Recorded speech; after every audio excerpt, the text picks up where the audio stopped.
มอยสูงค่าเมื่อในเป็นวันที่23เดือนธันวาที่5ปี2026ในตอนในข่าวสายหมอหอมมีข่าว3ตอนได้มาเปิ้นเผาค่ะตอนที่1น้ำท่วมเมืองแข่ฮาวแฮงหลายเปิ้นดีข่าวเที่ยงโหนึงค่ะแม่ก้าก้นขายตั้งกินใต้ถุงยาติ้งยอบดีเมืองไทยข่าวเที่ยงโหนึงค่ะไหว้หลังเสนางยิ่งใต้ก่อนึงถุงยาแหมรู้สิ่งสายใจที่ในห้องคาตีนึงที่เว้งเก้งใหม่นั้นตั้งฝ่ายภูมิพลพรเขาก็เอาเอ็นแห้งตั้งนำตั้งหลายเหี่ยวก็ลงปื้นตีกดทัดได้ว่าวาเหย่าในเขาไล่โฮว่ากวนเจออันวอดไว้อำเต็มทนนั่นไหนถุงยาติงยับก้มโตไว้เป็นหลาย10เนี่ยค่ะก่อนตั้งเปิ้นได้ก็เข้ามาถ่อมด้วยข่าวโหในค่ะเพศภาวะเขาเมืองแขที่เลยว่าเขาไว้ยก็เขาแห้งเฮ็ดจังไหนเนาะเมื่อเร็วในตึกเป็นโฮโฟนก้วยเนี่ยนะเมื่อวันที่19เดือนธันวาที่5ปี2026ในอยู่ดีของการข่าวสิ้นหัวค่ะเลยออกมาเปิ้นเผาลาดว่าอิงเนอฝนตกฮาวแห้งหลายเปิ้นตีเหี่ยวก็เฮ็ดให้น้ำไหลเข้านองใน7เวงหลงในเมืองแขอำว่าได้เป็นเวงหลงเจงชีโหเป่ยโขหนานกวางตุ้งกวางซีกุยโจและไหหลำไหลจังได๋ค่ะตั้งฝ่ายภูมิพลพรเขาเนี่ยก็เลยออกคอสั่งให้เจ้าหน้าที่ในปื้นตีนไหลปื้นตีนนั้นๆนะปักตาไปด้วยหนังคึดๆจำๆเหี่ยวก็หาลายตั้งสิแลจอยเทียมปันก้นวันก้นเมืองเจออันยาเพกว่าเลยสินั่นก็ปันฟ้างตื้นถึงปันให้ก้นวันก้นเมืองเขาไหลฟังสติว่าไหนค่ะลองเฮาแฮงมันตานเฮือในได้ก็จังหนังเฮาหันตีในแคบหางในเหย่าในคณะบางเปิ้นตีในกาในโจมในนำค่ะบางตีในก็กาได้ล่วงแลกว่าจมน้ำเฮ็ดจังไหนค่ะเนาะได้เลยว่าฝนแห้งน้ำแห้งไว้เฮ็ดจังไหนลูกดีข่าวง่าโหในเสแลกำได้เฮาค่ะมารับถมด้วยข่าวโหในค่ะในก็ก้นขายตั้งกินใต้ถุงหญ้าติงยับกุมโตในมื้อวันที่22เดือนธันวาที่5ปี2026มื้อว่าในก้วยค่ะเนาะอยู่ที่ห้องการลงไฟจัดหาการงานดีเจตอนลำป้นอีกป้าเทียงหลายป้าหลายฝ่ายค่ะลงปืนตีกว่ากดทัดโฮบทบหันก้นยานเมืองเหตุการณ์อันเจ้าก็มีส่วนไรเฮ็ดเนี่ยค่ะตั้งไทยเขาได้ก็ว่าคิมการพี่น้องคนไทยเฮ็ดเนี่ยค่ะว่าในดีเจเว้งป่าสร้างใจดอนลำปุ้นเนี่ยไหลโฮบทบหันก้นยานเมือง2ก่อค่ะเปิดร้านเหี่ยวก็ขายตั้งกินตั้งย่ำขายตั้งกินไต้ในในสื่อข่าวไทยก็เตรียมว่าขายตั้งกินไต้ในกำเดียวค่ะ สองก้อก้นสองก้อแน่มีไว้ขวางเหตุการณ์จังได๋ค่ะกำนันตั้งฝ่ายภูมิพลพรเขาก็ลาดว่า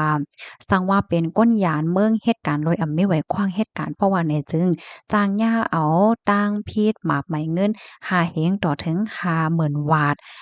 ปยก็เตจ้างทุกย่าส่งตัวปอขึ้นเมืองแลแห่หามอำปันย้อนขวางเฮ็ดไว้แห่งการตากข้าวตั้ง2 ปีในตั้งฝ่ายภูมิพลพรก็แล้วเอาตัวเจอเขา2ก้อในส่งกว่าที่ห้องปลีเสียก็เด็กขับเครื่องปันรถตามกว่าว่าเฮ็ดจังไหนค่ะเลอเซนั่นพอมีปนพรเขาก็ย้อนป่องแล้งถึงปันอันเป็นโปเล่งนายจางเจ้าการเจ้างานโฮมป้าถึงพี่น้องแห่งการให้ไลรับโพถึงปักเปิงหมายมีเสียวก็ตึกกำเฮ็ดจอมเสกำไหนค่ะข้อมูลตอนในคาเลยปึงอิงเอามาดีเพกห้องการฝ่ายจัดหาการงานลำปนต่างไว้ในเมื่อเหลียวในหลายปื้นตีค่ะเนาะพี่น้องเฮาเปิ้นเข้งแข็งทัดเคียงเตยาวเฮ็ดจังไหนค่ะนะ มันหนังมือป่นมากค่ะเนาะเฮาคันเนี่ยก็เลยหันอันเป็นพ่องลมฝ่ายแห่งการเนาะเปิ้นก็เลยออกคอสั่งให้เข้มแข็งทัดปัดปืนโตเมืองค่ะนะอันเป็นจอมพ่องหลวงเมืองไทยก็เลยออกคอสั่งในตอนในและอันเป็นผู้ป้องกันลมฝ่ายปลิกเนี่ยก็เลยออกคอสั่งให้เข้มแข็งทัดในตอนเจอหน้ายเฮ็ดจังได๋ค่ะในก็หนังเฮอพี่น้องเขาสำบ่ได้จังเลยค่ะผู้ใดฟังกันนั่นก็แค่นต่อสืบหมอกลาดปันกันเสกำแหน่เนาะ เมื่อเหลียวในเลยสิว่าพอมีปนพรเขาลงพื้นที่ท่าไหลเจ้าไหนยาก้อยมกาก้นวานเปิ้นก็จอยปักตาด้วยค่ะนะเพราะว่าก้นวานเขาครบทบหันว่าหลักๆหลายๆไว้ก้นก็ได้จ้องมีวัดไว้เต็มโทนหาได้เปิ้นก็ช่างเติงลาดิภูมิพลพรเขาลายเฮ็ดไหนลูกดีข่าวง่าโหในเฮแลกำได้เฮามาถ่อมด้วยข่าวเที่ยงโหนึงค่ะ มือป่นมาในค่ะเนาะจ้อมหนังตีอันมีข่าวเงาออกมานางยิงไตก่อหนึ่งก้นเมืองสูนั่นค่ะนะถุงหญ้าเหี่ยมรู้สิงสาใจไว้อยู่ที่ในห้องคาตีเว้งเกียงใหม่นั่นค่ะอีกเนื้อลวงตั้งจึงในเหตุแลในเมื่อวันที่22เดือนธันวาที่5ปี2026ในอยู่ดีผู้ใหญ่ก้นหลงค่ะเนาะฝ่ายปลีกขาในก็ไหลลงปืนตีกวาดทัดเดๆวาๆในค่ะนะเปิดตาทัดเปิดตากวาดล่าง ลองเฮ็ดตั้งสร้างอันอ่ำนิม เศร้าว่าสังว่าเฮ็ดจังไหนเนี่ยเขาไหว้หลังเสมีข่าวเงาอันเมื่อกี้ที่เฮาข่าวว่ากว่าค่ะเนาะนั่งยิ่งใต้ก็ถึงหนึ่งถุงหญ้าแหมรู้สึกสาจะไว้อยู่ที่ห้องคาตั้งปอตอนสันผีเสื้อเวงเกียงใหม่เฮ็ดจังไหนอะค่ะเมื่อว่าอันภูมิพลพรเขาลงเปิ้นตีกวดทัดในค่ะนะตั้งหมดเนี่ย10ปืนตีค่ะห้องเฮียงการยานเมืองเนี่ย1ปากคา10เกาะมาตองมาถามค่ะเนาะว่าสู่เหตุการณ์ที่ไหลสู่ใจไว้วอดไหวอีสังชังชิงเจิ้งเฮิงเฮ็ดเนี่ยค่ะตอนใดแห่งการที่อันมีวัดไหว5วัดไหวเต็มโทน5ในเนี่ยเอาตั้งพิษซาวก่อนนะมื้อว่าไหนคะ ตั้งฝ่ายภูมิพลพรเขาในก็ได้เข้มแข็งกว่าทัดกว่านั้นขนาดเนาะเฮียงเลยว่าจังนั้นในเปิงเป็นที่อันมันเป็นกว่ามื้อวันที่18เดือนธันวาคมที่5ปี2026ดีป่นมาค่ะเนาะตั้งฝ่ายภูมิพลพรเขาในก็ไล่รับตึงลาดว่า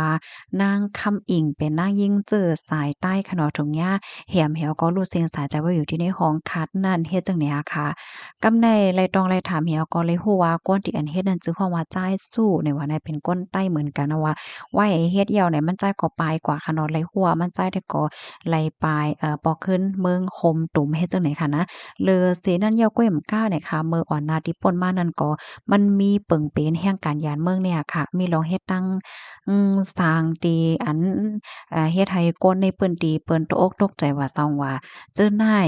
เฮ็ดในหลายปอกหลายกำเฮ็ดแลตามฝ่ายภูมิพลพรเขานี่ก็จังไลเอาเอ็นแห้งลงตั้งนำตั้งหลายในเฮแล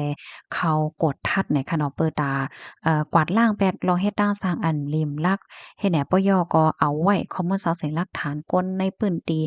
เจ้านั่นนะคะออสังเจ้าหนองวันตามื้อนามามีหลวงเฮ็ดตั้งสร้างสังเสียเมียวๆเนี่ยก็หนังคือเตจังจอมหาโตไลง่ายว่าสังว่าเจ้านายเฮ็ดไหนหันนะตั้งฝ่ายภูมิพลพรเขาได้ไล่ข้องเอาก้นยานเมือง1ปากคา10ปลายเนี่ยค่ะมาไถแคบหางมาเอาปืนเอาจื้อเอาเสียงไหว้เอาเข้าระบบว่าหังว่าเฮ็ดจังไหนไหว้เฮ็ดไหนค่ะอ้อ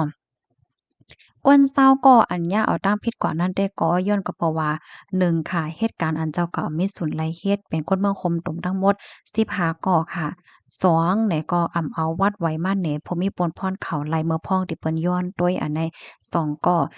ที่3ไหนซ้ำไหนเป็นก้นยานเมืองเข้ามาอยู่ที่ในเมืองไทยโดยจอมปักเปิงหมายมีไหนคะอันนี้เป็นก้นเมืองคมตุม2ก่อค่ะปยก็พี่น้องย่าง ในนั้นมีพี่น้องอย่างหนึ่งก่อเนี่ยคมทั้งหมดก็เป็นอยู่20ก่อว่าเฮ็ดจั่งใดค่ะคอมเมนต์ตอนในคลิปพิมพ์มาที่ห้องการข่าวเก้งใหม่ออกไว้ในอ้อข่าวเงาในก็เลยตอนสอนค่ะเนาะมันจึงว่าเฮาค่ะอยู่เซาในวันเมืองเปิ้นเนี่ยลาลีเฮ็ดไรค่ะเนาะบางก็ได้ค่ะว่าเฮาเฮ็ดก็เฮาขำก้อยเฮาแค่เฮียงก็เรื่องของเฮาก้อยได้